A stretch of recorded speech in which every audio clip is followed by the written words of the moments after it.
Mga nag-invest 5 years ago, 10 years ago, malaki na yung tubo nila or yung property appreciation or nung value ng mga property nila ngayon. Bakit? Kasi dito sa Philippine history natin, okay, ang real estate industry, real estate market ay patuloy na tumataas. Nung pandemic lang, bumaba. Kasi bakit? Lahat naman kasi ng buong mundo noon na shutdown eh. Lahat naman ng ekonomiya bumaba nung time na yon.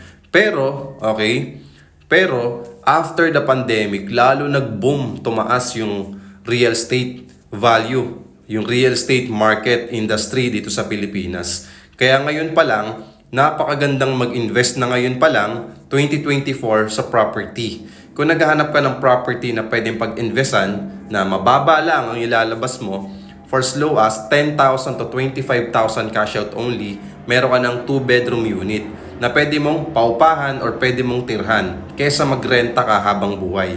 Kesa nagtatrabaho ka, kesa nag-work ka lang palagi sa business mo, okay? Busy ka sa mga pinagkakitaan mo, pero wala ka pang napupundar na property. Pwede rin naman yon, puro savings ka lang, pero iba pa rin yung real estate na nakapag-invest ka. Kasi ang real estate, hindi siya basta-basta nananakaw. Okay? So magandang property investment, okay, magandang way yan para makip natin yung value ng pera natin. Kasi yung value ng pera natin, patuloy na bumababa yan. Pero yung property, patuloy na tumataas.